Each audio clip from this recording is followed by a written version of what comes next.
Bonjour. Bonjour. En tant que porte-parole, est-ce que vous avez des expériences à nous raconter dont vous avez entendu parler? Oui, alors j'ai connu une expérience à Montpellier qui visait à réunir des associations et des chercheurs en vue de développer l'agroécologie sur leur territoire.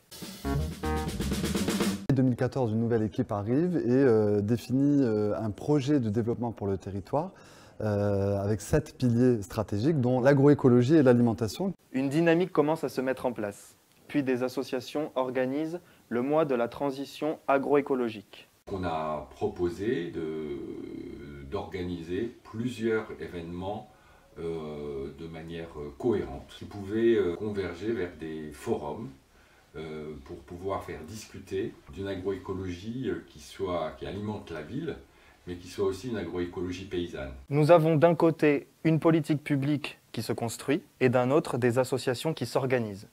Puis nous avons un collectif de chercheurs qui a initié des rencontres, un collectif de l'INRA, et qui a réuni au cours d'ateliers à la fois les élus des 31 communes, des techniciens, pour que chacun puisse s'exprimer. C'est dans ce contexte qu'est née l'initiative dont je vous parle. Elle naît d'un double besoin de décloisonnement des savoirs et de coopération des acteurs de mondes différents, avec des compétences différentes, mais complémentaires. Comment ils ont réussi concrètement à se mettre d'accord sur une façon de s'organiser et sur un objectif commun? Donc, il s'agit ici de faire discuter des personnes qui travaillent sur les mêmes questions. La question qui se sont posées, c'est quel dispositif de gouvernance et de travail pourrait permettre de nous faire réfléchir aux conditions nécessaires pour se nourrir avec l'agroécologie. Ils devaient avant tout s'accorder sur une vision partagée de l'agroécologie. Ils ont choisi l'agroécologie paysanne. La deuxième innovation de ce projet est le fait que les acteurs s'inscrivent dans une démarche prospective.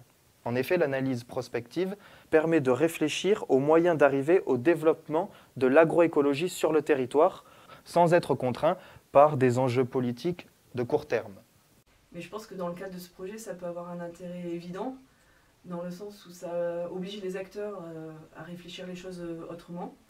Enfin, le troisième caractère innovant de ce projet est le dispositif de gouvernance qui a été mis en place. Les acteurs ont fait appel à la boutique des sciences Occitanie à Montpellier pour accompagner leurs réflexions. La boutique des sciences leur permet d'identifier d'autres acteurs de mondes différents, d'organiser les ateliers de discussion et de faire des recommandations sur le processus de travail en général. La boutique des sciences pourrait être une structure d'échange entre le milieu de la recherche et le milieu, disons, paysan, agriculture, agroécologie paysanne, et co-construire des thèmes de recherche, co-construire des réflexions permettrait, je pense, de faire progresser la souveraineté alimentaire de notre métropole. Vous dites qu'il y a beaucoup d'acteurs qui travaillent sur l'agroécologie. On voit surtout des chercheurs et des associations. Vous avez raison de le souligner, mais sachez que le projet cherche à intégrer de nouvelles méthodes et de nouveaux acteurs au fur et à mesure du dispositif de travail. Et la boutique des sciences est là pour cela, en jouant justement le rôle d'interface entre le monde académique et non académique. Les questions qui relèvent d'autres domaines de compétences qui ne sont pas présents dans le collectif associatif pourront être traitées avec d'autres acteurs qu'on mobilisera par la suite. Et concernant l'analyse prospective, est-ce que vous ne craignez pas qu'elle risque de dévaloriser la parole de ceux qui sont convaincus qu'il faut agir dans l'urgence? En effet, cet exercice ne doit pas devenir un outil technocratique. Nous verrons comment le projet, collectif et prospectif, évolue.